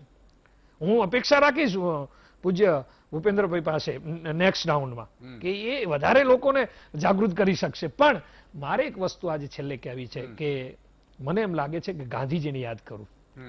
ગાંધીજી એમ કહેતા હતા કે મને મારી માએ દેહ આપ્યો છે અને મારી મા દેહ છોડીને ચાલી ગઈ અને પછી જ્યારે જ્યારે મારી ઉપર સંકટ આવ્યું છે ને ત્યારે હું ગીતાના ખોળામાં માથું મૂકીને રડ્યો અને મને દરેક સમસ્યાનું ઉકેલ આવ્યું. એવું ગાંધીજીનું એક વાક્ય હતું. વિનોબાજીને યાદ કરું. વિનોબાજી પણ એમ કહેતા કે મારું શરીર છે ને એ માતાના દૂધથી પોસાયેલું છે, પણ મારું હૃદય અને મારી બુદ્ધિ છે ને એ ગીતાના શોકથી પોસાઈ છે. આ વિનોબાનું એક વાક્ય છે. એટલે ગીતા સમાજમાં, આજના સમાજમાં 5,500 વર્ષ પહેલા કહેવાયેલી વાત પવિત્ર વ્યક્તિ દ્વારા, વ્યક્તિ તો નહીં કહું પણ પરમ તત્વ દ્વારા અને પવિત્ર અર્જુન દ્વારા આ એક સંવાદના રૂપમાં એક 700 શ્લોકનું, આમ તો મહાભારતના ભીષ્મ પર્વનું આ 18 અધ્યાય લેવાયા છે. આ ભીષ્મ પર્વનો આ પ્રસંગ છે, મહાભારતનો પ્રસંગ છે. એને ગીતા પછી તો શંકરાચાર્ય, એના નામ અલગ અલગ એવું કહે છે સંતો આપણા કે શંકરાચાર્ય, તમે જે નામ બોલ્યા ને વિષાદ યોગના, એ બધું શંકરાચાર્ય. મહાભારતમાં એનો ઉલ્લેખ નથી કે એક અધ્યાયનો એના નામાંકરણનો ઉલ્લેખ નથી, મને બહુ ખ્યાલ નથી, પણ એ જે આપ્યું શંકરાચાર્ય આપ્યું છે. એટલે મારે એમ કહેવું છે કે ગીતાનું જ્ઞાન કોને પહોંચે, ગીતાને આપણે જે વાત કરી રહ્યા છીએ અત્યારે ઈશુદાનભાઈ, બિલકુલ એ ક્યાં સુધી પહોંચશે? એટલે મારે વિશેષ કંઈ કહેવું નથી, પણ એક ઉદાહરણ નાનું એવું આપી દઉં પછી વાતને પૂરી કરું કે જો જ્ઞાન કેવું હોવું જોઈએ અને જ્ઞાન ક્યાં આપણું લેખે લાગે. કે એક કુંભાર પોતાનું પેલો ગધેડો એટલે ગર્ધબ લઈને દરરોજ માટી લેવા જાય અને માટી લેવા ગયો અને એક દિવસ માટી લઈને આવતો હતો ને પોતે ઉપર બેઠો હતો રણજીતભાઈ, અને સામેથી જાન નીકળી, બેન્ડ વાજા વાગતા હતા અને ફટાકડા ફૂટ્યા અને એમાં ગધેડો ડરી ગયો અને પછી ભાગ્યો. એટલે પેલો કુંભાર એટલે કે જે એનો રખેવાળો હતો એઠો પડ્યો માટી સાથે, એટલે એને વાગ્યું ને બધી પછી એને પાટાપિંડી થઈને બીજે દી પછી એને ઘરે બધા ખબર કાઢવા માટે આવ્યા આપણા ગામડાના માણસો. એટલે કીધું કે શું થયું? તો કે હું ગધેડા ઉપરથી પડી ગયો, પણ કે અમે એવું સાંભળ્યું છે કે તમારો ગધેડો બહુ હોશિયાર છે. તો કે હા ગધેડો બહુ હોશિયાર છે, એ મને બરાબર છે, પણ કે તમને કેવી રીતે ખબર કે મારો ગધેડો હોશિયાર છે? તો કે મારો અમને જે ખબર કાઢવા આવ્યા હતા ને જેલા પેલા માલિકની, એ બધા ખબર અંતર પૂછતા પૂછતા કહેવા લાગ્યો તમારો ગધેડો જ તમને દવાખાને લઈ ગયો. એટલે પેલા કીધું કે એ લઈ ગયો એ વાત સાચી, પણ એ મને માણાની હોસ્પિટલે ના લઈ ગયો, એ ગધેડાની હોસ્પિટલ લઈ ગયો. એટલે ઘણું જ્ઞાન એવું છે આપણને કે પચતું નથી અને આપણે મોટા સમજીએ છીએ કે મને જ્ઞાન છે અને આપણે બેફામ બફડાટ કરી નાખતા હોઈએ છીએ, જે સમાજ બધું જાણે છે. એટલે આપણે માણસની રીતે બોલીએ, કારણ કે કૃષ્ણ એકવાર એક વાક્ય બોલ્યા, આજે 5,500 વર્ષ પછી પણ આપણે એને યાદ કરીએ છીએ. એટલે સત્તા ઉપર, રાજગાદી ઉપર, સામાજિક સંસ્થા ઉપર જે લોકો જ્યાં જ્યાં છે તે જે પણ વાક્ય બોલે એની એક જવાબદારી હોય છે કૃષ્ણની જેમ કે મારી સામે એક સમાજ ઉભો છે, એ અજર અમર બની જવાનું છે. માટે ગીતા આપણને સૌને એ સંદેશ આપે છે કે જે બોલો એ સ્પષ્ટ બોલો, જે કરો એ સ્પષ્ટ કરો અને જે કરવાના છો એ પણ સ્પષ્ટ કરો. અદ્ભુત વાત કરી મિત્રો. 16મા અધ્યાયમાં એવું લખેલું છે કે દેવાસુર સંપત્તિનો વિભાગ બતાવવામાં આવ્યો છે ગીતામાં, અને એમાં એમ છે કે આરંભ છે ઋગ્વેદ મેં સૃષ્ટિની કલ્પના કરવામાં આવી હતી, સૃષ્ટિની ઋગ્વેદમાં, અને એમાં 2 શક્તિઓ દેવી અને આસુરી. ઈશ્વર એવું કહે છે કે સૃષ્ટિમાં દેવી વિરુદ્ધ રૂપ की कल्पना है, एक सारो माणस मोकले અને એક ખરાબ મોકલે. આપણે સમજવાનું કે સારો કોણ છે અને ખરાબ કોણ છે સાહેબ. અને એના માટે દિવ્ય દૃષ્ટિ એટલે તમારું કર્મ, તમારા સારા કર્મ હશે તો તમને સારો માણસ દેખાશે. બાકી બુચુશિયાઓ ભેગા કરીને તમે વિચાર કરજો કે 5 લોકો દારૂ પીતા હોય, માંસ મટન ખાતા હોય અને એવું કૃત્ય કરતા હોય. જો માંસ મટન એવી રીતે નથી પેલું કર્યું, પણ હું ખાલી એટલી ભાવાર્થ માટે કહું છું. અને એમાં છઠ્ઠો વ્યક્તિ એ પણ ત્યાં આવીને બેઠો હોય અને પેલા લોકો કુબુદ્ધિ હોય એવી વાતો કરતા હોય એટલે છઠ્ઠા વ્યક્તિ ઉપર એની અસર પડે, સંઘની અસર પડે. વાત એટલી જ છે. પણ એમાંથી તમારે બચવું હોય તો એવી જ રીતે સમજો કે તમારે રાજનેતા હોય, બૂચ મારતા હોય તો એને દર્શન ન કરાય, એને દૂરથી પ્રણામ કરાય. એવી જ રીતે અધિકારીઓ, એમને એમ અધિકારીને પદ નથી મળતું. હોશિયારી એમને એમ નથી મળતી, તમારા કર્મના કારણે બને છે સાહેબ. તમે કોઈ પણ ક્ષેત્રમાં વયા જાઓ, કોઈ પણ ધર્મ પાડો, કર્મ, લાઈફ, જિંદગીનો એક જ સૂત્ર, કર્મ સારા કરો. એનાથી બધું આવી ગયું. તમારે કોઈ આપવાની જરૂર નથી. તમે ઈશ્વરને કર્મના જવાબ આપી દો એટલે પૂરું થઈ ગયું. રણજીતભાઈ, ગીતાજીની વાત કરવી છે અને કયા કયામાં ઈશ્વરે અમુક તારદર્શ કર્યા છે.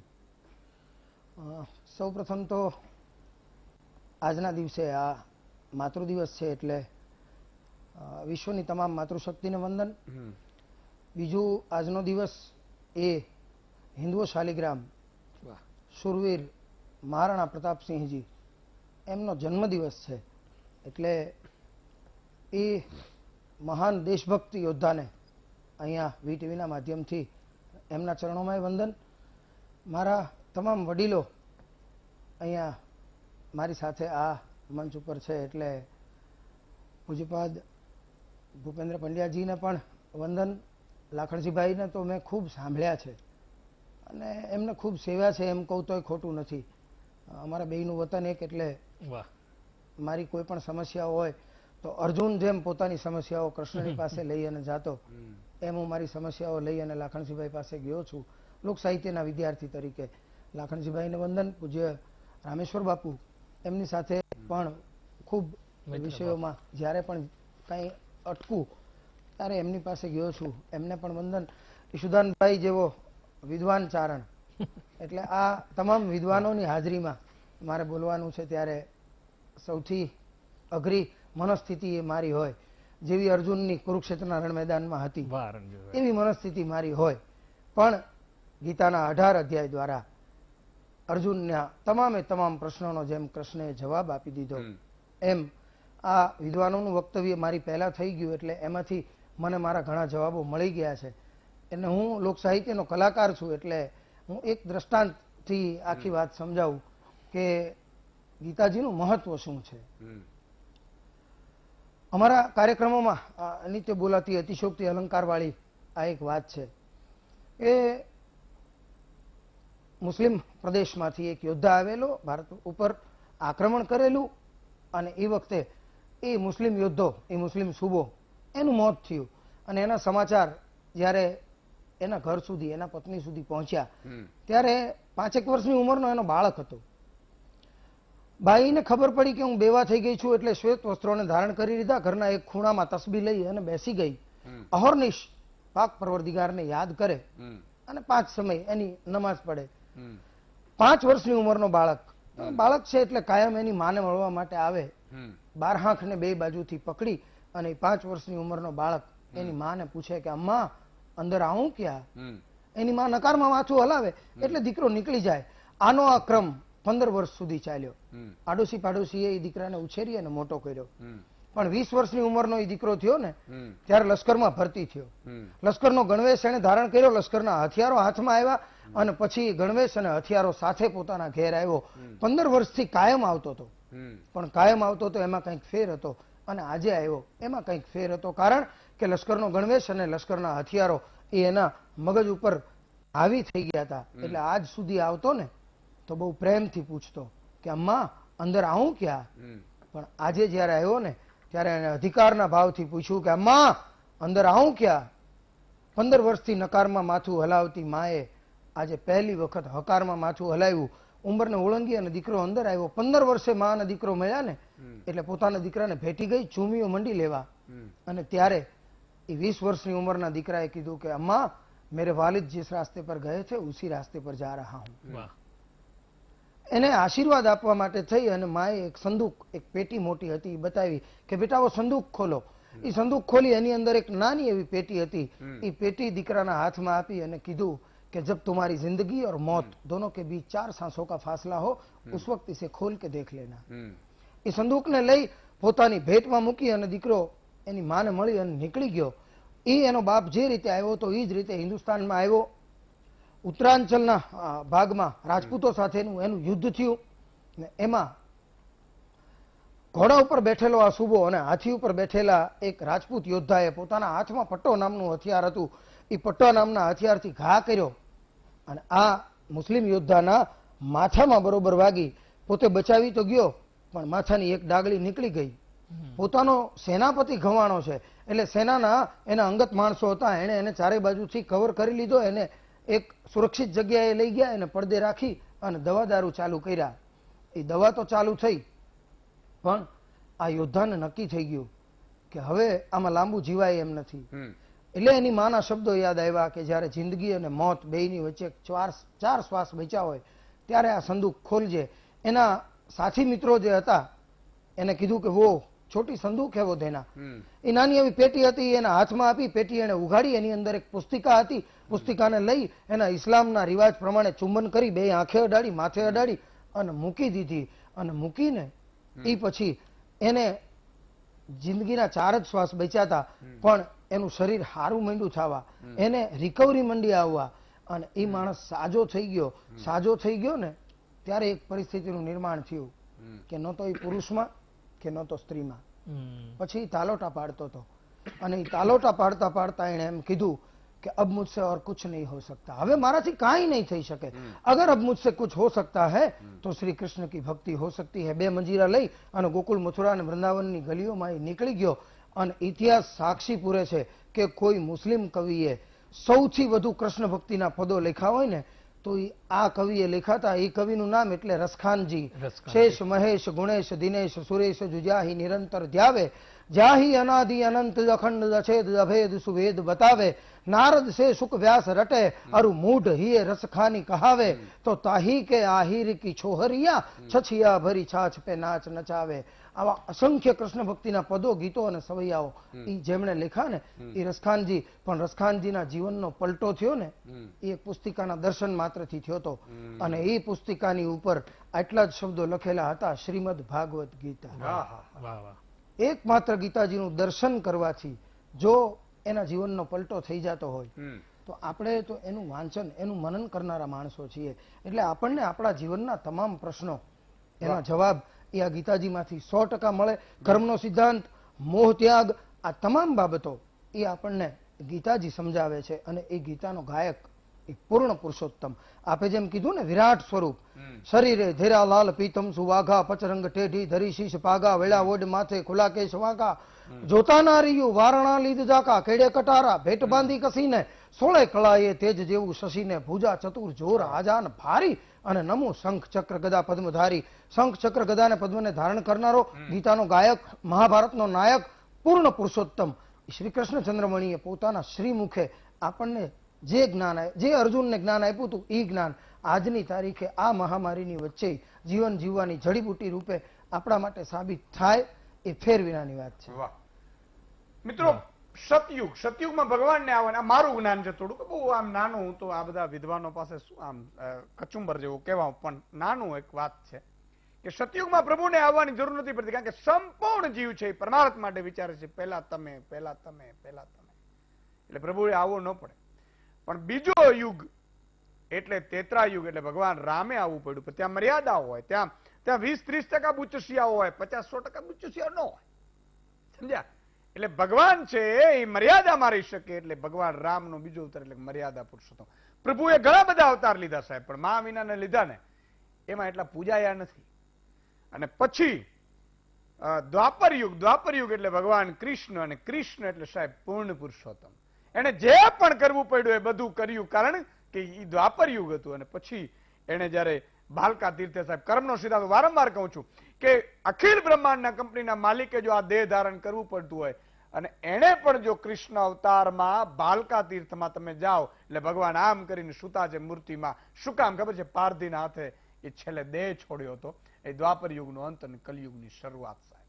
અને અત્યારે 5,500 વર્ષ પછી કલયુગ તમને ને મને હજી એ શીખવાડે છે કે કર્મનો સિદ્ધાંત. અને જ્યારે પણ તમને લોભ લાગે, લાલચ લાગે, પીડા લાગે, દુઃખ લાગે, લૂંટનો વિચાર આવે, કોકને ખરાબ કરવાનો વિચાર આવે સાહેબ, ત્યારે તમે ગીતાનો પન્યું ઉચકીને વાંચી લેજો.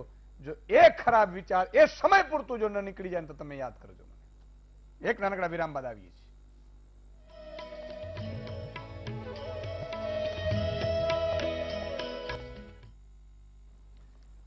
વિરામ બાદ આપનું સ્વાગત છે. મિત્રો, ગાંધીજીની પણ એવી ઈચ્છા હતી, મારી પણ ખરી, આમ કે આને શિક્ષણમાં લેવું જોઈએ યાર. ગીતાજીના અધ્યાયોને ભણવામાં ખરેખર લેવું જોઈએ. હવે આપણે આ બધી થોડી ઘણી શિક્ષણો આવી લોર્ડ મેકોલો વાળી, મેકોલો એ બધું મેકોલો કરી નાખ્યું, પણ જે પણ હોય મિત્રો, આવા કાર્ય સાહેબ ઈશ્વરે કીધું છે કે આ લોકો બુચસિયાઓ લૂંટારાઓ આમ સમજે એમ નથી. એટલે એને તો લાગવગ નું હોય કે મારી તો લાગવગ છે. હે, હમણાં કોરોનામાં બહુ બધી લાગવગ હતી, ખબર કાંઈ કામ ન આવી.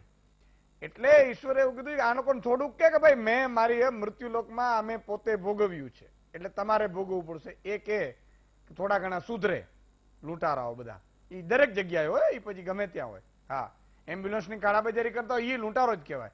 અને બીજું જે કાંઠે બેઠા હોય લૂંટ જવા કે આ લોકોને કઈ નથી થતું તો આપણે જઈએ, હાલો આપણે લૂંટ મચાવીએ, આપણે બૂચ મારીએ, આપણે અધર્મનો ખાઈએ, તો આપણે કઈ નથી થવાનું. તો ઈ અટકી જાય એટલા માટેના પ્રોગ્રામ છે. એટલા જ પૂજ્ય ભૂપેન્દ્રભાઈ જેવા આપણે અત્યારે ઉપસ્થિત છે.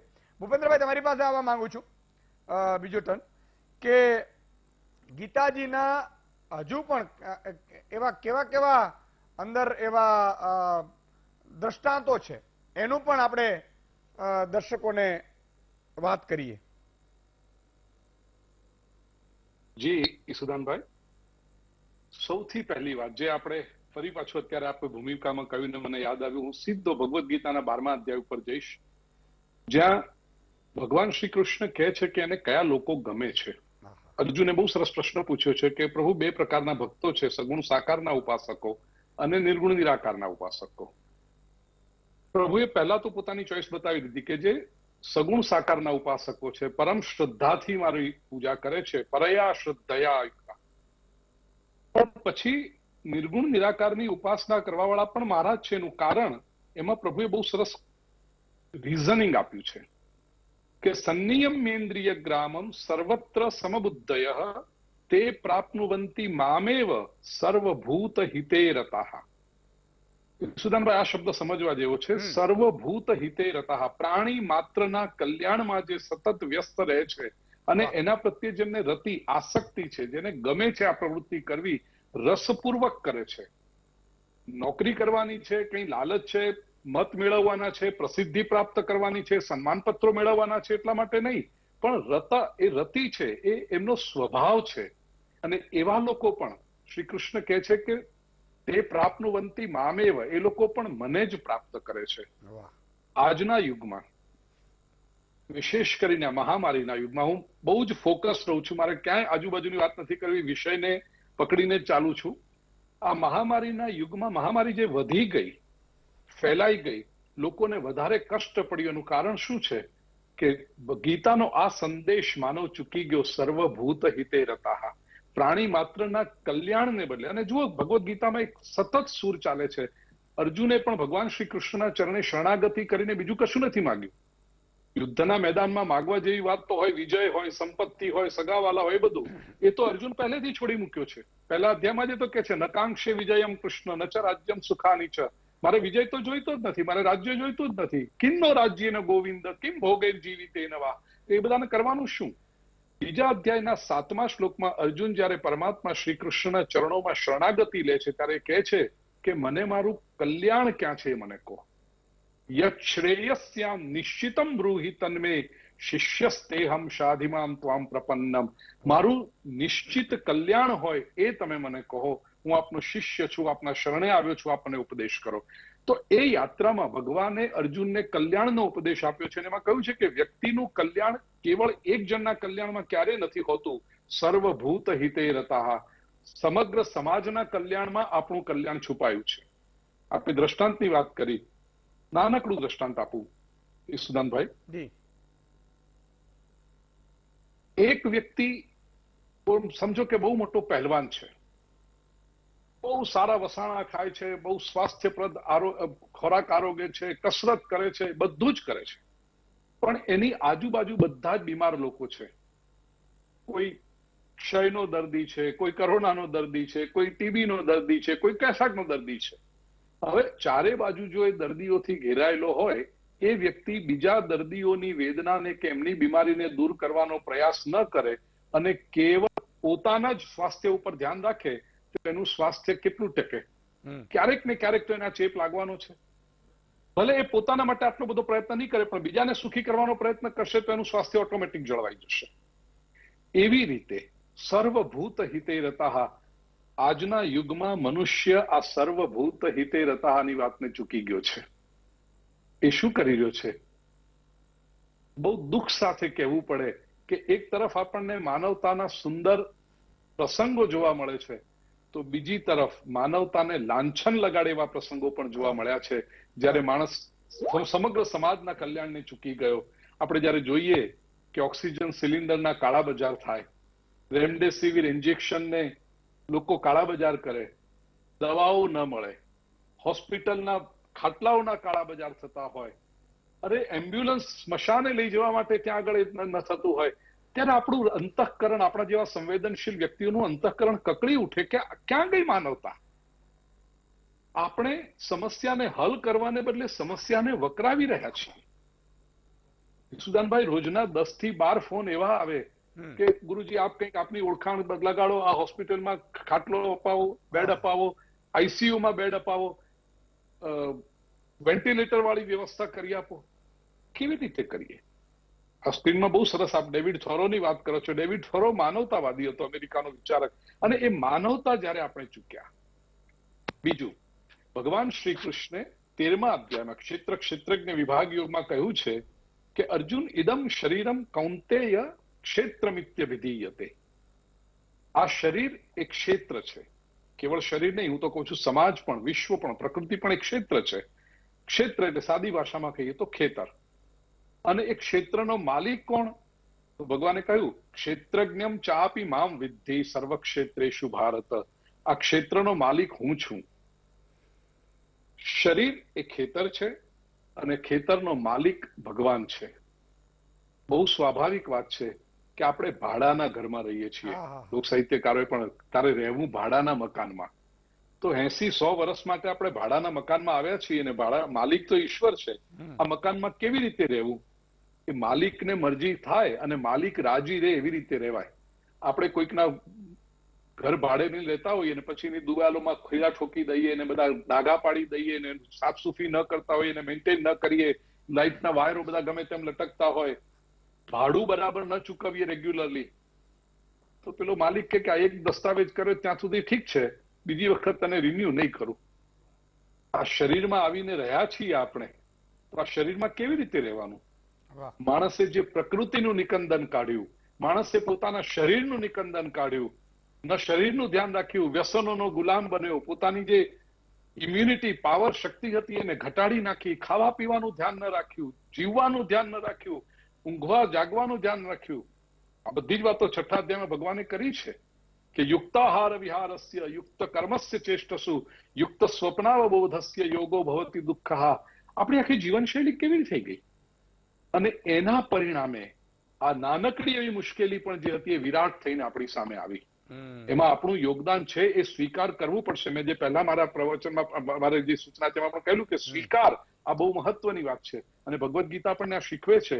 આપણી ભૂલોનો જ્યાં સુધી સ્વીકાર નહીં કરીએ, આપણી બીમારીનો, આપણા દોષનો જ્યાં સુધી સ્વીકાર નહીં કરીએ, ત્યાં સુધી એનો ઈલાજ કેમ થશે? તો આ શરીરની અંદર શું વાવવું એ ભગવાન નક્કી કરે છે. શરીરને સુંદર રાખવું. ભાડાનું ઘર છે તો ઈશ્વરને જે મરજી આવે એવી રીતે આપણે સાત્વિકતાથી જો જીવન જીવ્યા હોત, અને હજી આજના યુગમાં પણ આપણે જોઈએ છીએ જે લોકો સાત્વિકતાથી જીવન જીવે છે. સુદાનભાઈ, ઘણા લોકો સાથે મારી ચર્ચા થઈ કે ભારતની જે શૈલી હતી એ ફરીથી વિશ્વે સ્વીકારવી પડી છે આ કોરોનામાં. આપણે અભિવાદનની શૈલી પણ કઈ તો નમસ્કાર આજે સમગ્ર વિશ્વે સ્વીકારી. શેક હેન્ડ ભૂલાઈ ગયા, ગળે વળવાનું ભૂલાઈ ગયું, એકબીજાને સમજી ગયા છો આપ હું જે કહેવા માંગુ છું. વેસ્ટર્ન લોકો જે પાશ્ચાત્ય લોકો કરે છે એ બધું જ ભૂલાઈ ગયું અને કેવળ દૂરથી પ્રણામ કરવાની પદ્ધતિ આવી આ ભારતીય શૈલી.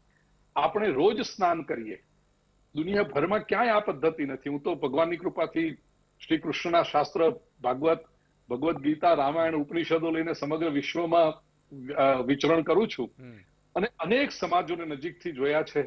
કેવળ ભારતીય સમાજ નહીં પણ ત્યાંના સમાજો, કારણ કે પ્રભુની કૃપાથી ઇંગ્લિશ ભાષા પર સારું પ્રભુત્વ છે તો અંગ્રેજીમાં જયારે પ્રવચનો હોય એટલે દરેક સમાજોને મારે જોવાના થાય છે અને એ જોવું તેમની લાઈફસ્ટાઈલ જયારે મારે જોવાની આવે ત્યારે થાય કે કોઈ નાતું નથી. એમને કોઈ નાવાનું એટલે જાણે અઠવાડિયે કે 15 દિવસ, બાકી સ્પ્રે લગાડીને, પરફ્યુમ લગાડીને ચાલી જાય. આપણે રોજ નાવાનો, દિવસમાં 2 વખત નાવાનો ક્રમ કર્યો અને હાઇજીન કહ્યું. આપણે ભોજન શૈલી, આપણે ભલે આદિ માનવ જે જમતો હશે તે, પણ જેમ જેમ માનવ સંસ્કૃત થતો ગયો, સુધરતો ગયો, ખેતીવાડી આવીને થતું ગયું, એમ આપણી આહાર વિહારની શૈલી બદલાતી ગઈ, આપણે સાત્વિક થતા ગયા, જે આજના યુગમાં પણ બહુ જરૂરી છે. અને આ બધું જ ઇવન 17મા અધ્યાયમાં ભગવાને આહારની પણ વાતો કરી છે. સાત્વિક, રાજસી અને તામસિક એવા આહારો હોય. આ બધાનો જયારે સમન્વય કરીએ એટલે પહેલી વસ્તુ તો માણસે પ્રકૃતિનું નિકંદન કાઢ્યું. એક જણે બહુ સુંદર કાર્ટૂન મૂક્યું હતું કે ઘટાટોપ વૃક્ષો ઉગેલા છે, એ 2-3 એકરની જમીન પરથી ઝાડ કાપી અને ઓક્સિજન બનાવવાનો પ્લાન્ટ એ લોકો એસ્ટાબ્લિશ કરી રહ્યા છે. આ કેટલી દયનીય દશા છે કે તમે ઝાડ કાપો છો અને ઓક્સિજન બનાવવાના પ્લાન્ટ ઇમ્પોર્ટ કરવા પડે છે. એક જમાનામાં જેમ પાણી વેચાતું નહોતું, એક જગ્યાએ જ્યાં જાવ ત્યાં એકદમ સ્વાસ્થ્યપ્રદ પાણી હતું, સરસ પાણી હતું, પણ એ પાણીની પ્રદૂષણ જયારે આવતું ગયું ત્યારે આપણે દૂધ 20 રૂપિયાના લીટરના ભાવમાં પાણી ખરીદતા થયા અને હવે આપણે ઓક્સિજન ખરીદતા થયા. ઓક્સિજનનું સિલિન્ડર લઈને ફરવું પડે છે. પ્રાણવાયુ પણ આપણે ખરીદવો પડે છે. એનું કારણ આપણે પ્રકૃતિનો આદર ન કર્યો. ભગવાન શ્રી કૃષ્ણ કહે છે મયાધ્યક્ષેણ પ્રકૃતિ, આ પ્રકૃતિનો અધ્યક્ષ હું છું.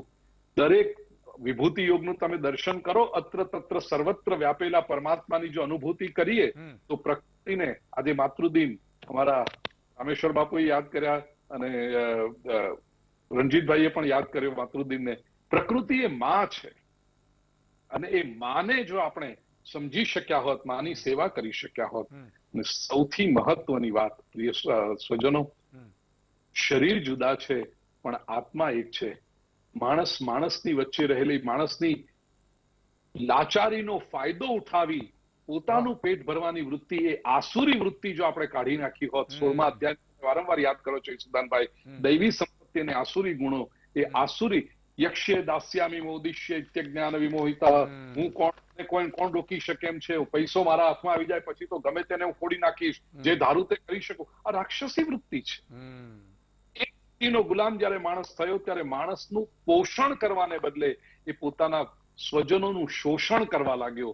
એ રાક્ષસી વૃત્તિને દૂર કરવી પડશે, પ્રેમની વૃત્તિને જાગૃત કરવી પડશે. એક નાનકડું ઉદાહરણ આપીને મારી વાતને આ પૂરી કરીશ, પછી જો આપ ફરીથી મોકો આપશો તો ત્રીજી વખતમાં કહીશું કંઈક. પણ પ્રેમની વૃત્તિ, મનુષ્ય પોતે જ પોતાનો ઉદ્ધાર કરી શકે. 6થા અધ્યાયના 5મા અને 6થા શ્લોકમાં ભગવાન કહે છે ઉદ્ધરેદ આત્મનાત્માનમ આત્માનમ સાધય. આપણો સારામાં સારો મિત્ર કોણ? આપણે પોતે. આપણો ખરાબમાં ખરાબ શત્રુ કોણ? આપણે પોતે. અત્યારે જયારે વિપરીત સંજોગો આવ્યા છે તો એનું કારણ ક્યાંક ને ક્યાંક આપણે પોતે છીએ. આપણે શોધવું પડશે, સ્વીકારવું પડશે અને એ બધી જ ભૂલોને બાજુ પર મૂકી પ્રેમનું વાતાવરણ ઉભું કરી, ભાઈચારાની લાગણી ઉભી કરી, માનવતાનો હાથ લંબાવી. વિવેકાનંદનું એક વાક્ય મને બહુ ગમે છે, મારા જીવનના આધાર સ્તંભોમાંનું એક છે કે પ્રાર્થના માટે જોડેલા 2 હાથ કરતા સેવા માટે લંબાવેલો 1 હાથ એ વધારે પવિત્ર હોય છે. અને એ માણસમાં પ્રેમની લાગણી હશે તો કરશે. નાનકડું એક દ્રષ્ટાંત, એક વ્યક્તિ પોતાના બિલ્ડિંગના કમ્પાઉન્ડમાં નવી ગાડીમાં બેસીને જઈ રહ્યો હતો. પાડોશી દોડતો આવીને પૂછે છે ઉભારો, નવી ગાડી લીધી? પેલો કે છે ગાડી નવી છે પણ લીધી નથી, મારા ભાઈએ મને દીધી. પેલો વ્યક્તિ આમ ગાડી પર હાથ ફેરવતા કહે છે કાશ મારી પાસે પણ આવી ગાડી હોત તો. ગાડી ચલાવતો તે માણસ કહે છે કે તને એમ કેમ નથી થતું તારે આવો ભાઈ હોત તો. આ બંનેની વાત સાંભળીને એક ત્રીજો માણસ નજીક આવીને કહે છે તમારા બંનેમાંથી કોઈને એમ કેમ નથી થતું કે કાશ હું આવો ભાઈ બની શક્યો હોત તો. વાહ, સારી વસ્તુ હોય બિલકુલ. એ જોઈને આકર્ષણ થાય એ બહુ સ્વાભાવિક છે સુદાનભાઈ. ઈચ્છા પણ થાય કે આપણી પાસે હોય તો કેવું સારું. પણ આપણામાંના કેટલા લોકો એવા છે એ પ્રેમના આધારે કે આ વસ્તુ સારી છે, મને આકર્ષે છે, મને ગમે છે, મને એની આવશ્યકતા પણ છે, પણ મારે કોઈ બીજાને ભેટમાં આપવી છે. અને આ જ સાચો પ્રેમ છે. જર્મન કવિ રિલ્કે બહુ સરસ કહ્યું પ્રેમનું એ રક્ષણ કરતા કે before you thought to be receiving I was inclined to gift it to you. તારા મનમાં વિચાર પણ આવે કે આ મને મળે તો કેવું સારું, એ પહેલા મારા મનમાં વિચાર આવી ગયો કે આ હું તને ભેટ આપું. બસ આ પ્રેમની લાગણી જો આપણે ભગવદ્ ગીતાના આધારે શરૂ કરીશું તો હજી એ પૂરું નથી થયું. આપણે આ મહામારીને તરત કંટ્રોલમાં લઈ શકીશું. માનવતાનો સેતુ બાંધીએ અને એનાથી પહોંચીએ તો હજી સેવાભાવ કરીએ. અને આને બેર આવી ગઈ છે વેવ, પણ ત્રીજા વેવને તો આપણે ચોક્કસ રોકી શકીશું અને એના માટે આપણે કમર કસીએ. સુદાનભાઈ, ઓવર ટુ યુ. બહુ સાચી વાત કરી પૂજ્ય ભૂપેન્દ્રભાઈએ, અને એમાંથી હું ઉતારવાની કોશિશ કરીશ ઘણી બધી. એક નાનકડા વિરામનો સમય થયો છે, વિરામ બાદ આવીએ છીએ.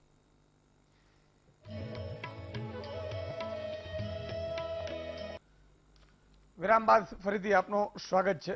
સંક્ષિપ્તનો ટર્ન છે. લાખણજીભાઈ, તમારી પાસે આવવા માંગુ છું. 2.5 મિનિટમાં ગીતાના દ્રષ્ટાંતને આપણે થોડું વધારે પહોંચાડીએ. હા ભાઈ. હેલો. હાજી. હા ભાઈ, ગીતા આપણને એમ કે છે, શાસ્ત્રીજીએ બહુ સરસ વાત કરી કે કર્મનો સિદ્ધાંત. આમ તો જોયું તો સુદાનભાઈ, ભગવાન કૃષ્ણ જન્મમાં પહેલો શ્વાસ ધરતીમાંથી લીધો ત્યાંથી જ એને કર્મની શરૂઆત કરી દીધી. જન્મતા વેત જ માવતરની બેડીઓ તોડી બધાને નિંદ્રાધીન કરી દીધા. જન્મતા જ કર્મની શરૂઆત કરી તો છેલ્લે પ્રાચીના પીપળે એટલે બાલકા તીર્થે બાણ લાગ્યું અને છેલ્લા શ્વાસ સુધી એને ઉદ્ધવને ઉદ્ધવ ગીતા કીધી. કહેવાનો મારો અર્થ, પહેલો શ્વાસ લીધો ત્યાંથી એમને કર્મની શરૂઆત કરી કે છેલ્લો શ્વાસ લીધો ત્યાં સુધી એને સતત કર્મ કર્યું. 125 વર્ષ એમ કે છે કે સતત કર્મ કર્યું. એ કર્મ અને કર્મનો ઉપદેશ આપનાર એટલે ભગવાન કે છે કે નિયતમ કર્મ, તારું જે નિયત કર્મ છે, નિયતમ કરો કર્મ તમ, તારું જે નિયત કર્મ નક્કી કરેલું જે કર્મ છે એ તારે કરવું જોઈએ. આ સાંપ્રત કાળમાં જે મહામારી આવી છે એમાં પરમબ્રહ્મ પરમાત્માને હૃદયની અંદર ધારણ કરી અને વ્યક્તિ પોતાના ભાગમાં આવેલું, પોતાને ભાગે આવેલું નિયત કર્મ કરે. બહુ સુંદર શાસ્ત્રીજીએ વાત કરી આપણી ભારતની પ્રાણાલિકાની. આહાર, વિહાર, ઔષધ અને પરિચર્યા. ઔષધિ દવાની જરૂરિયાત તો ત્રીજે નંબરે આવે. પેલા આહાર આવે, પછી વિહાર આવે, પછી ઔષધિ આવે અને પછી પરિચર્યા આવે. આપણી એક આખી જીવન પ્રણાલી હતી એ બીજાના શું કહેવાય અનુકરણમાં આપણે ઘણું બધું ભૂલી ગયા અને એનું પરિણામ આપણે ભોગવીએ છીએ. પણ ભગવાન શ્રી કૃષ્ણને હૃદયમાં ધારણ કરી અને આ મહામારીને સામે જો લડવાની તાકાત એકત્ર કરીએ તો ગીતાનો છેલ્લો શ્લોક એમ કે યત્ર યોગેશ્વર કૃષ્ણ, યત્ર યોગેશ્વર કૃષ્ણ, જ્યાં કૃષ્ણ છે યત્ર પાર્થો ધનુર્ધર, જ્યાં કૃષ્ણ છે, જ્યાં અર્જુન છે ત્યાં વિજય છે, ત્યાં શ્રી છે. તો મારા હૃદયમાં કૃષ્ણ છે, મારો સારથી કૃષ્ણ છે, મારા જીવનને આંકનારો કૃષ્ણ છે. આવું જયારે કોઈ પણ કોરોના લઈ ગયો કોઈ પણ દર્દી જયારે હોય ત્યારે આટલી તે હિંમત કેળવી લઈએ કે હું કૃષ્ણના શરણમાં છું અને સતત એનું સ્મરણ કરતો કરતો એ કોરોનાની સામે લડે તો ચોક્કસ એ કોરોનાને હરાવે, રોગને હરાવે. અર્જુનને પોતાના સામે લડવાનું હતું આજે યુદ્ધ તો છે, અર્જુનને પોતાના નામની સામે લડવાનું હતું અને વિષાદ થયો. આપણે પોતાની હારે લડવાનું છે. ઘરમાં બેઠું રહેવું, રસેન્દ્રિય ઉપર કાબુ મેળવવો, બહારનું ખાવાની જે કઈ આદત હતી એમાં કાબુ મેળવવો, ફરવાની જે કઈ આદત હતી એમાં કાબુ મેળવવો, કોને પોતાના નાવની હારે લડવાનું હતું. આપણે પોતાની હારે લડવાનું, અને પોતાની હારે લડવામાં એકલા થાકી જાય. એનું દ્રષ્ટાંત આપું ઈશુદાનભાઈ.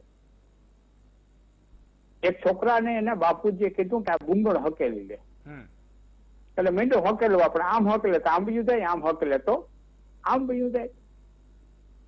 થાકી ગયો એટલે એના પપ્પા પાસે જાય, ફાધર પાસે જાય, એટલે એના બાપુજી પાસે જાય અને કે બાપુજી બરોબર સકેલાતું નથી, મારી કઈક ભૂલ થતી હોય એવું લાગે. એટલે એના બાપાએ કીધું તારી એક ભૂલ થાય. કે શું? કે હું અહીંયા ઉભો છું છતાં તું મારી મદદ માંગતો નથી. હું અહીંયા ઉભો છું, તું મારી મદદ માંગતો નથી. એમ આ મહામારી આવી છે એમાં થોડીક એની મદદ આપણે માગવી જોઈએ. તમને તાકાત આજ, હિંમત આજ, અને આની સામે અમે કમર કસી અને લડીશું. અદભુત લાખણસિંહભાઈએ વાત કરી. અને મિત્રો, ઘર ઘરમાં ગીતા હોવી જોઈએ ને ગીતાનો પઠન પણ કરો. ખૂબ સારું. એક નાનકડા વિરામ બાદ આવીએ.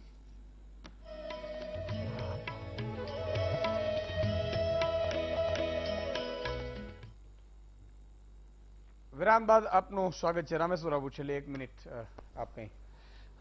ગીતા વિશે બહુ જ સુંદર ચર્ચા થઈ.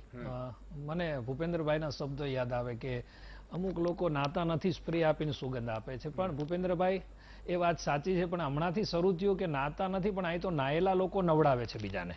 એ દુઃખદ છે. થોડુંક આ નાયેલા લોકો છે ને નવડાવવા માંડ્યા છે. હવે પ્રજાને નવડાવે છે, સામાન્ય માણસને નવડાવે છે. એટલે આ ગીતા એવા લોકોને સમજાવવાની જરૂર છે કે જે આ લોકો બીજાને નવડાવવા માંડ્યા. આપે કહ્યું ને કે સિલિન્ડરો આ તે બધી જગ્યાએ કાળા બજાર. પણ શિક્ષણમાં આ ગીતા આવશે તો નાના બાળકો સુધી આ પહોંચશે.